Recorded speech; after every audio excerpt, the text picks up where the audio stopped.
अच्छा जी, अस्सलाम वालेकुम।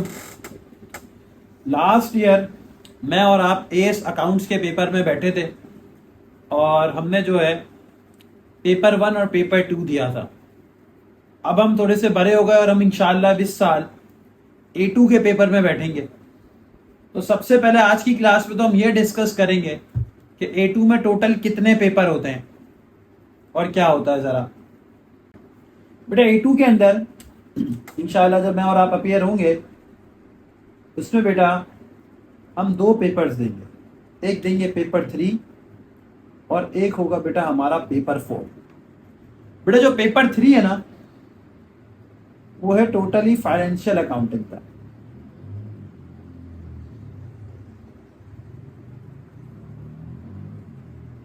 और जो बेटा हमारा पेपर 4 है ना वो है हमारा कॉस्ट अकाउंटिंग का। अच्छा, एएस में क्या होता था? एएस में ना पेपर 2 के अंदर ही फाइनेंशियल अकाउंटिंग और कॉस्ट अकाउंटिंग एग्जामिनर टेस्ट कर लेता था। लेकिन अब A2 के अंदर फाइनेंशियल अकाउंटिंग का टोटली डिफरेंट पेपर है जिसको P3 है, और कॉस्ट अकाउंटिंग का टोटली डिफरेंट पेपर है जो कि पेपर 4 है। अगर बेटा मैं पेपर 3 की बात करता हूं, जो पेपर 3 है वो टोटल बेटा 75 मार्क्स का आएगा, जिसके अंदर एग्जामिनर आपसे 3 क्वेश्चंस टेस्ट करेगा। क्वेश्चन 1, क्वेश्चन 2 और क्वेश्चन 3। और जो तीनों क्वेश्चन है बेटा वो हर एक क्वेश्चन आपका जो होगा वो होगा बेटा 25 मार्क्स का। इस तरह से आपके जो 3 क्वेश्चन होंगे वो टोटल कितने मार्क्स के होंगे? 75 मार्क्स। और इसका एग्जामिनर आपको टाइम देगा 1 घंटा 30 मिनट। यानी कि अगर मैं बात करूं तो आपको हर क्वेश्चन बेटा 30 मिनट्स के अंदर फिनिश करना है। ये जो पेपर है बेटा टोटली फाइनेंशियल अकाउंटिंग का पेपर है, जो थोड़ा फाइनेंशियल अकाउंटिंग वो लेवल्स में पढ़ा था, पर हम एएस में भी पढ़ के आए। अब A2 में थोड़ा सा और एडवांस लेवल पे फाइनेंशियल अकाउंटिंग का है, तो इंशाल्लाह वो हम पढ़ेंगे। जबकि अगर मैं P4 कॉस्ट अकाउंटिंग के पेपर की बात करूं तो कॉस्ट अकाउंटिंग में बेटा जो टोटल पेपर होगा आपका वो होगा बेटा 50 मार्क्स का। यानी उसमें एग्जामिनर आपसे 2 क्वेश्चन टेस्ट करेगा। कौन कौन से? क्वेश्चन 1 और क्वेश्चन 1 में भी बेटा 25 मार्क्स का और क्वेश्चन 2 भी बेटा 25 मार्क्स का। और टोटल जो टाइम होगा बेटा आपका इस पेपर का करने का जो होगा टाइम वो होगा बेटा 1 घंटा। यानी अगेन बेटा आपको हर एक क्वेश्चन 30 मिनट के अंदर कंप्लीट करना है। अच्छा, बेसिक कॉस्ट अकाउंटिंग हम एएस में पढ़ते हुए हैं। A2 के अंदर जो कॉस्ट अकाउंटिंग की मैं बात करूं ना तो A2 में जो कॉस्ट अकाउंटिंग है उसमें टोटल आते ही 4 टॉपिक हैं। कौन कौन से? एक्टिविटी बेस्ड कॉस्टिंग,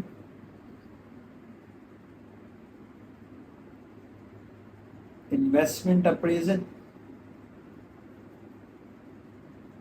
बजटिंग बेटा और स्टैंडर्ड कॉस्ट।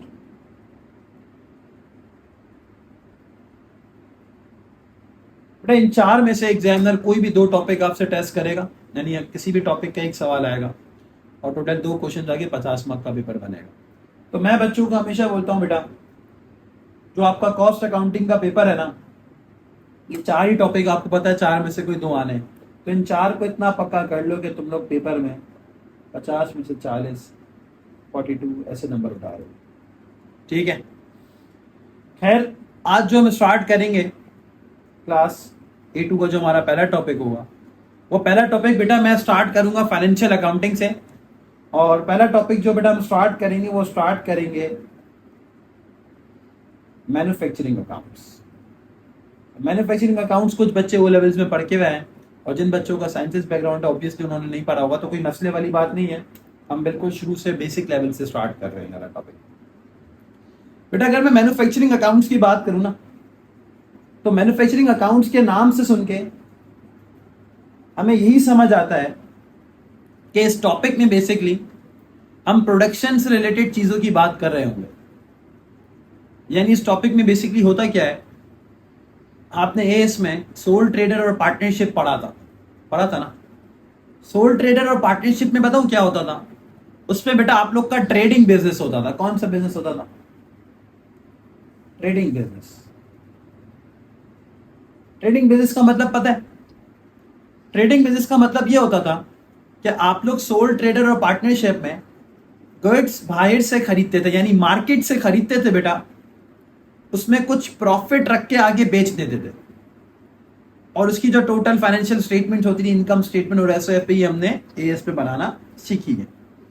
मैन्युफैक्चरिंग अकाउंट में ऐसा नहीं है, यानी कि हम गुड्स की ट्रेडिंग नहीं करेंगे, हम मार्केट से खरीद के आगे नहीं बेचेंगे, हम गुड्स को बेटा खुद से प्रोड्यूस करेंगे।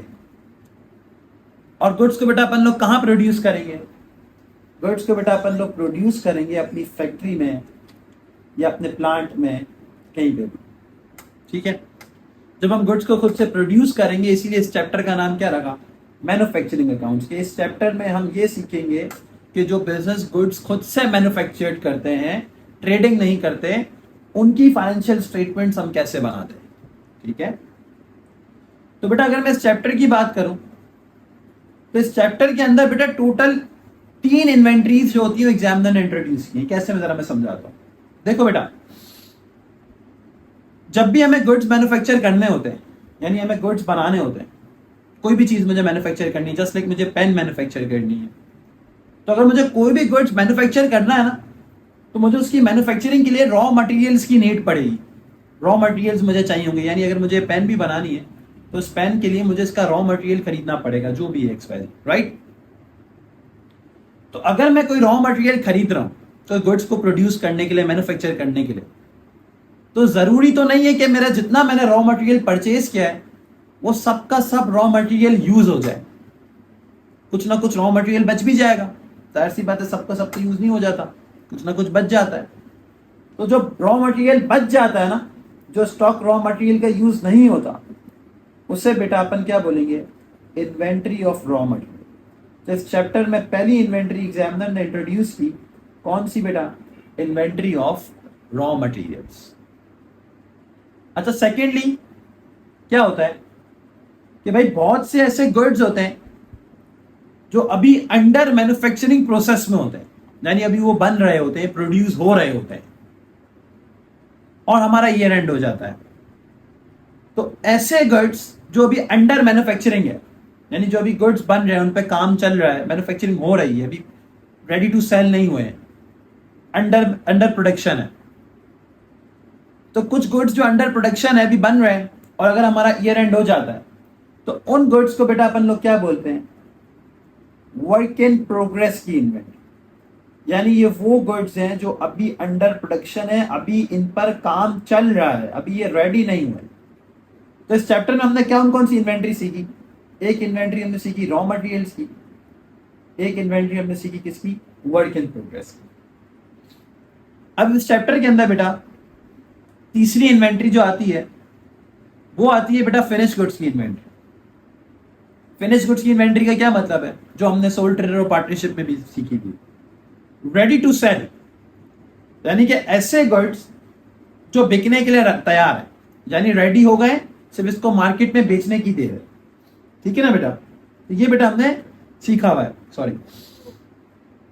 अच्छा, तो इस चैप्टर के अंदर हमने इसका मतलब क्या सीखा कि 3 किस्म की इन्वेंट्रीज आई है, रॉ मटेरियल्स की, वर्क इन प्रोग्रेस की, और फिनिश गुड्स की,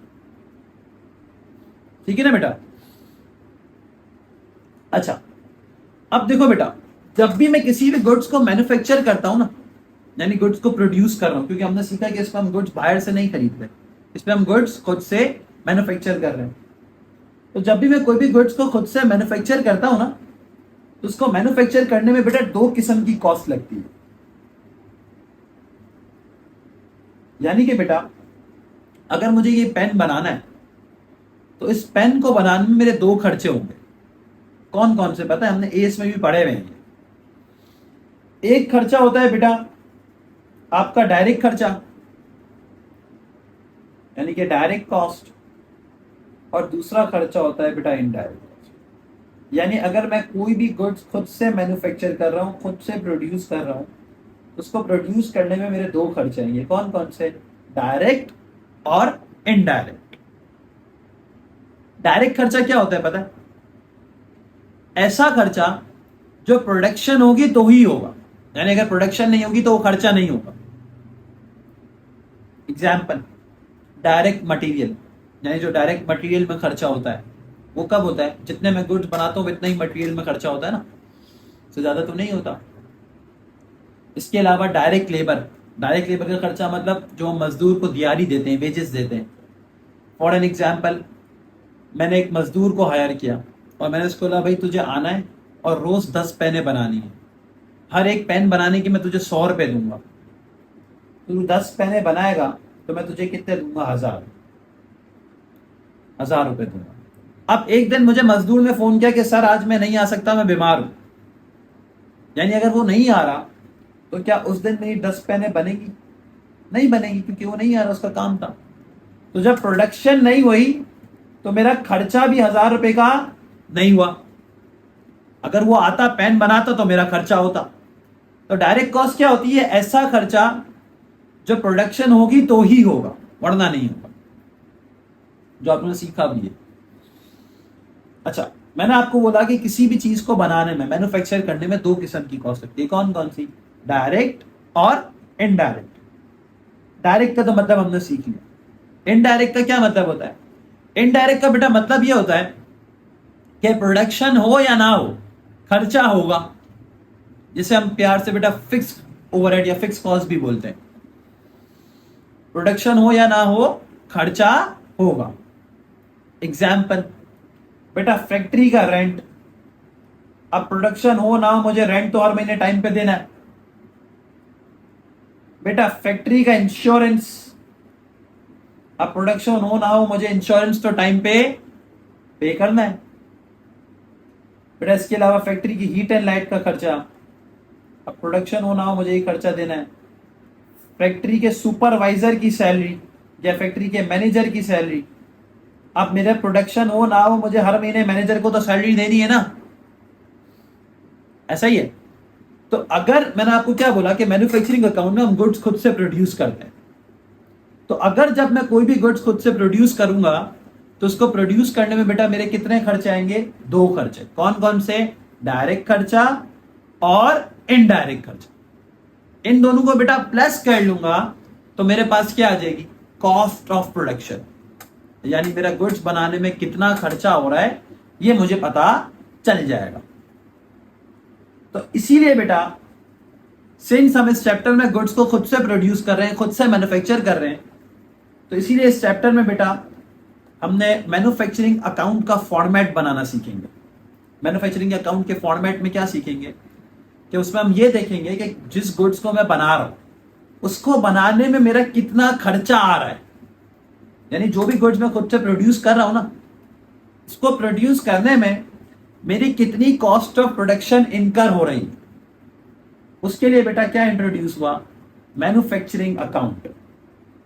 ठीक है, तो मैन्युफैक्चरिंग अकाउंट में बेसिकली हम क्या देखेंगे कि जो गुड्स मैं प्रोड्यूस कर रहा हूं उसकी डायरेक्ट कॉस्ट लिखूंगा और उसकी इनडायरेक्ट कॉस्ट लिखूंगा, ताकि मुझे ये पता चल जाए जो मैं प्रोड्यूस कर रहा हूं उसको बनाने में मेरा टोटल कितना खर्चा इनकर हुआ है। तो बेटा before starting the manufacturing account का फॉर्मेट देखो बेटा, मैन्युफैक्चरिंग अकाउंट में हम सिर्फ और सिर्फ वही चीजें डालेंगे जो सिर्फ और सिर्फ मैन्युफैक्चरिंग से रिलेटेड होंगी, प्रोडक्शन से रिलेटेड होंगी। यानी इसमें वही खर्चे आएंगे जो प्रोडक्शन से रिलेटेड है, जो गुड्स को मैन्युफैक्चर करने में खर्चे हुए। इसमें फिनिश गुड्स से रिलेटेड, यानी गुड्स की बेचने से रिलेटेड, सेलिंग से रिलेटेड कोई भी खर्चा नहीं आएगा मैन्युफैक्चरिंग अकाउंट में, क्योंकि हमारा मैन्युफैक्चरिंग अकाउंट में बनाने का एम क्या है कि हमें इसमें सिर्फ ये निकालना है कि जो गुड्स मैं खुद से प्रोड्यूस कर रहा हूं उसको प्रोड्यूस करने में मेरा खर्चा हो कितना आ रहा है। तो इसीलिए इसमें सिर्फ और सिर्फ किससे रिलेटेड चीजें आएंगी? प्रोडक्शन से रिलेटेड चीजें आएंगी। तो बेटा अगर मैं मैन्युफैक्चरिंग अकाउंट का फॉर्मेट स्टार्ट करता हूं ना, तो इसमें बेटा सबसे पहले हम हेडिंग डालते हैं डायरेक्ट रॉ मटेरियल कंज्यूम्ड। इसका क्या मतलब है? हम सबसे पहले ये निकाल रहे हैं कि टोटल जो मेरा मैन्युफैक्चरिंग में रॉ मटेरियल यूज हुआ है उसमें मेरा टोटल खर्चा कितना हुआ है। ठीक है। तो सबसे पहले अपन ये निकालते हैं कि कितना रॉ मटेरियल को यूज करने में कितना खर्चा हुआ। जाहिर सी बात है, रॉ मटेरियल का जो खर्चा है वो भी डायरेक्ट खर्चा है। जितना प्रोडक्शन में रॉ मटेरियल यूज होगा उतना ही खर्चा होगा। जो प्रोडक्शन में रॉ मटेरियल यूज नहीं होगा उसके खर्चे को हम काउंट नहीं करेंगे, ठीक है ना। तो इसीलिए बेटा सबसे पहले मैं किसके लिए डालूंगा, डायरेक्ट रॉ मटेरियल कंज्यूम, यानी मैं ये देख रहा हूं कि जो रॉ मटेरियल प्रोडक्शन में यूज हुआ है उसमें टोटल कितना खर्चा हुआ। ये हेडिंग डालते ही बेटा मैं सबसे पहले ऐड क्या करूंगा, ओपनिंग इन्वेंटरी। किसकी बेटा, रॉ मटेरियल्स। सर ये ऐड क्यों था, देखो बेटा साल के स्टार्ट में जो रॉ मटेरियल की इन्वेंटरी पड़ी हुई थी ना साल के स्टार्ट में, अब मैंने पूरे साल में उस इन्वेंटरी को यूज करा होगा तो मेरा खर्चा हुआ ना।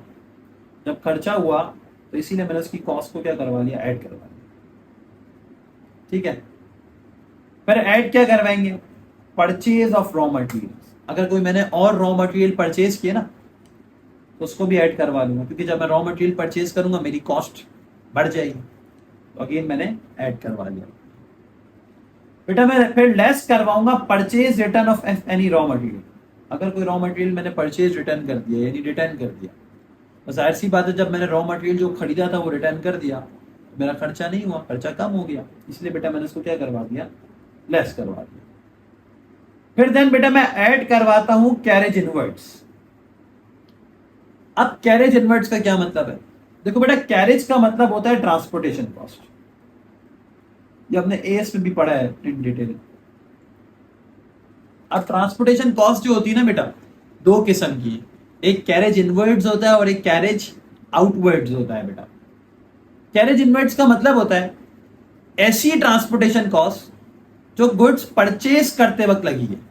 यानी फॉर एन एग्जांपल, मैंने अपने एक सप्लायर से गुड्स खरीदे, तो मेरे सप्लायर ने बोला कि सर मैं आपको जो है ना गुड्स डिलीवर नहीं कर सकता, तो आप जो है ना डिलीवरी कॉस्ट खुद से बियर कर लो। यानी आप कोई भी रिक्शे वाले को बोल दो या कोई भी सुजुकी वाले को बोल दो, वो जाएगा गुड्स लेगा और आपके पास ले आएगा, और उसकी जितनी भी कॉस्ट होगी आप बियर कर लेना। तो गुड्स मैंने खरीदे और ट्रांसपोर्टेशन कॉस्ट भी मैंने बियर की, तो उस चीज को बेटा मैं क्या बोलूंगा, कैरेज इनवर्ड्स।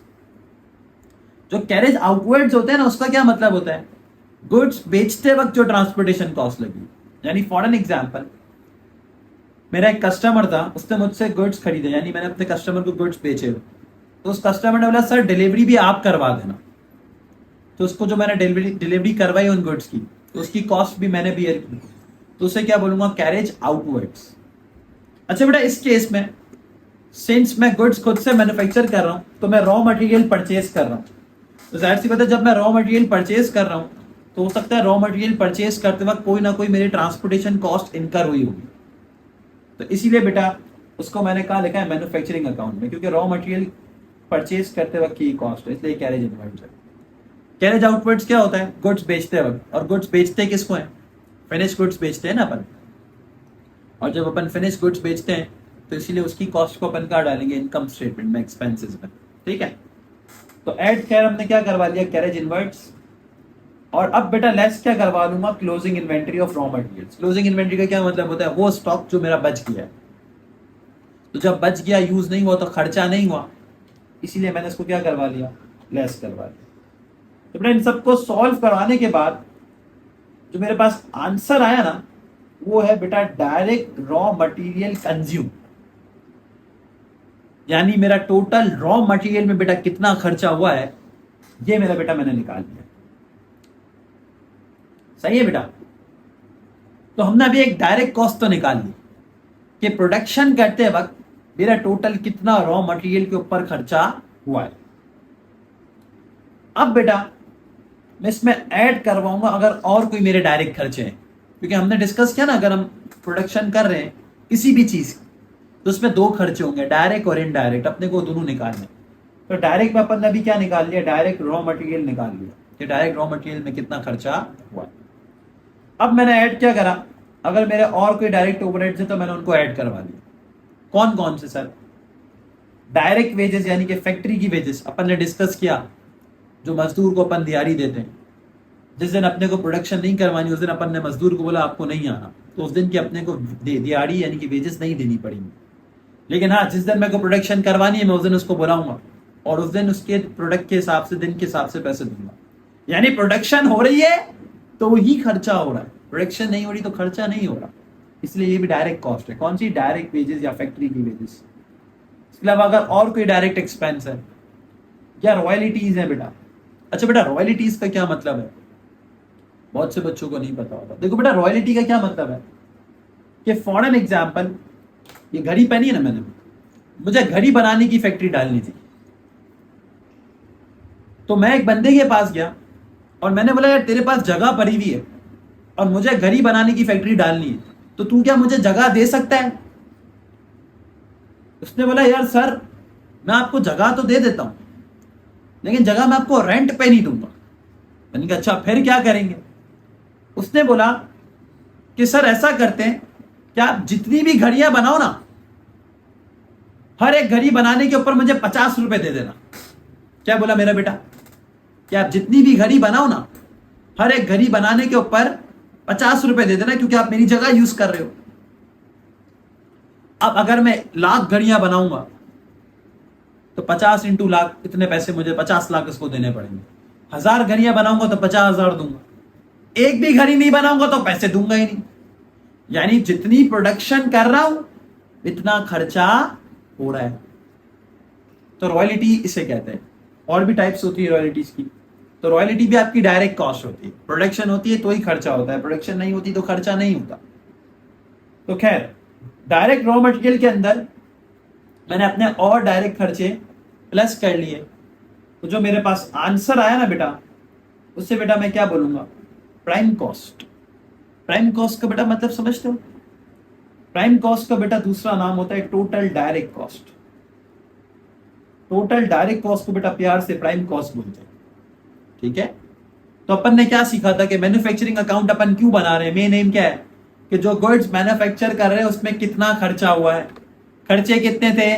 2, डायरेक्ट खर्चा और इनडायरेक्ट खर्चा। बच्चों, डायरेक्ट खर्चा तो हमने सारा निकाल लिया। प्राइम कॉस्ट को अपन क्या बोलते हैं? Total direct cost. अब इसमें बेटा मैं ऐड क्या करूंगा? मेरे इनडायरेक्ट खर्चे। इनडायरेक्ट खर्चे क्या? जैसे कि फैक्ट्री का रेंट हो गया। अब प्रोडक्शन हो ना हो, फैक्ट्री में रेंट तो देना है। हीटिंग एंड लाइटिंग का खर्चा, याद रखना फैक्ट्री का, प्रोडक्शन से रिलेटेड का, ऑफिस का नहीं आएगा इसमें। ठीक है ना? हीटिंग एंड लाइटिंग, फैक्ट्री के मैनेजर की सैलरी, फैक्ट्री का इंश्योरेंस, फैक्ट्री की मशीनरी की डेप्रिसिएशन। अच्छा, इसमें एक चीज समझो। अज्यूम करो कि मेरे पास 2 एसेट्स हैं, एक प्लांट एंड मशीनरी है, एक मोटर व्हीकल है। आगे इसने बता दिया यूज बाय सेल्समैन। तो किसकी डेप्रिसिएशन मैन्युफैक्चरिंग अकाउंट में डालूंगा? प्लांट एंड मशीनरी की, क्योंकि ये प्रोडक्शन में यूज हो रही है, ये प्रोडक्शन का खर्चा है, मैन्युफैक्चरिंग से रिलेटेड खर्चा है। लेकिन जो मोटर व्हीकल है ना, उसकी डेप्रिसिएशन मैन्युफैक्चरिंग अकाउंट में नहीं आएगी, क्योंकि मोटर व्हीकल कौन यूज कर रहा है? सेल्समैन। सेल्समैन क्या कर रहा होगा? फिनिश गुड बेच रहा होगा। और फिनिश गुड्स जो बेच रहा है, सेलिंग का खर्चा क्या मैन्युफैक्चरिंग में आएगा? नहीं ना। मैन्युफैक्चरिंग में क्या आता है? प्रोडक्शन से रिलेटेड सारे खर्चे, डायरेक्ट भी और इनडायरेक्ट भी।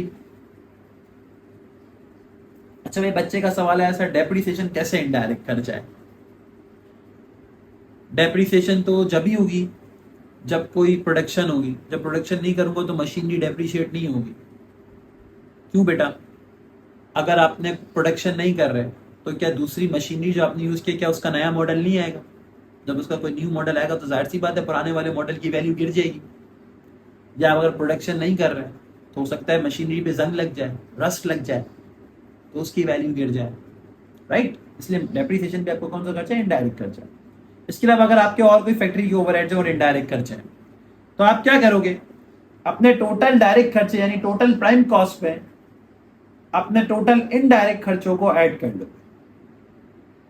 तो आपके पास जो आंसर आएगा, फिलहाल अभी आप उसको कुछ भी नहीं बोलोगे। क्यों सर? डायरेक्ट और इनडायरेक्ट दोनों प्लस कर ली तो कॉस्ट ऑफ प्रोडक्शन तो आ जानी चाहिए ना। बेटा फिलहाल अभी इसको हम कुछ भी नहीं बोलेंगे, अभी हम कॉस्ट ऑफ प्रोडक्शन नहीं बोलेंगे। क्यों? क्योंकि इसमें से बेटा हमने एक वर्क इन प्रोग्रेस वाली चीज सीखी थी।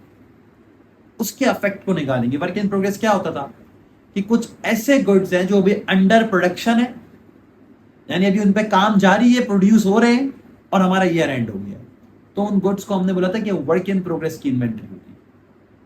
अब उसका अफेक्ट कैसे करेंगे बेटा, ऐड करवाएंगे वर्क इन प्रोग्रेस की ओपनिंग इन्वेंट्री। ऐड क्यों हो रहा है, क्योंकि साल की स्टार्ट में उनके ऊपर वर्क इन प्रोग्रेस हो रहा था ना, साल की स्टार्ट में उनके ऊपर काम जारी था, प्रोड्यूस हो रहे थे। अब तो पूरा साल गुजर गया, तब तो वो गुड्स प्रोड्यूस हो गए होंगे, जब प्रोड्यूस हो गए तो खर्चा इनका इनकर हो गया, इसलिए मैंने वो क्या करवा दिया बेटा, ऐड करवा दिया। और बेटा लेस क्या करवाऊंगा, वर्क इन प्रोग्रेस की क्लोजिंग। क्लोजिंग में लेस क्यों करवाई, क्योंकि अभी क्लोजिंग का मतलब क्या है कि ये अभी साल एंड हो गया और अभी तक अंडर प्रोडक्शन है, तो अभी खर्चा इनकर नहीं हुआ, जब प्रोड्यूस हो जाएंगे तो पता चलेगा ना कितना खर्चा हुआ, इसलिए मैंने फिलहाल क्या करवा दिया, उसको लेस करवा दिया। तो बिल फर्ज अगर ओपनिंग 100 है और क्लोजिंग 50 है, 100 में से 50 जाएगा तो ये 50 पॉजिटिव आएगा, तो अपन ऐड कर लेंगे। बिल फर्ज ओपनिंग 100 है और क्लोजिंग 150 है, तो 50 नेगेटिव आएगा, तो अपन यहाँ से माइनस करवा देंगे, सिंपल। फिर जब हमारे पास आंसर आएगा ना बेटा, इससे बेटा अपन क्या बोलेंगे, कॉस्ट ऑफ प्रोडक्शन। क्या बोलेंगे बेटा, कॉस्ट ऑफ प्रोडक्शन, यानी जो गुड्स तुम खुद से प्रोड्यूस कर रहे हो, खुद से जो तुम मैन्युफैक्चर कर रहे हो, उसको बनाने में टोटल कितना खर्चा इनकर हुआ है। ठीक है बच्चों, तो बेटा आज वाली क्लास में हमने क्या सीखा, आज वाली क्लास में हमने ये सीखा कि ट्रेडिंग बिजनेस के अलावा अगर कोई बंदा मैन्युफैक्चरिंग बिजनेस कर रहा है, यानी गुड्स खुद से बना रहा है, तो उसको बनाने में उसके कितने खर्चे आएंगे, डायरेक्ट और इनडायरेक्ट। डायरेक्ट खर्चा क्या होता था, प्रोडक्शन होगी तो ही खर्चा होगा भाई, जैसे अपन ने मजदूर की तैयारी एग्जाम्पल ली, रॉयल्टीज की एग्जाम्पल ली। और इनडायरेक्ट क्या है कि प्रोडक्शन हो ना हो खर्चा तो होना है, फैक्ट्री का रेंट, फैक्ट्री का इंश्योरेंस। और फिर हमने ये सीखा कि अगर कोई भी गुड्स जो हम मैन्युफैक्चर कर रहे हैं उसकी टोटल कॉस्ट कैसे निकालेंगे, यानी हमने मैन्युफैक्चरिंग के अकाउंट का फॉर्मेट सीखा है। और यहां तक बेटा हम ओ लेवल्स में भी पढ़ के आए थे। अब आगे जो A2 का पार्ट है ना, जो आपको दिख भी रहा होगा ये, वो इंशाल्लाह हम नेक्स्ट क्लास में जो है वो कंटिन्यू करेंगे। तो नेक्स्ट क्लास पे इंशाल्लाह टाइम पे आना है सबने, ठीक है। आज के लिए इतना ही बेटा, अल्लाह हाफिज़।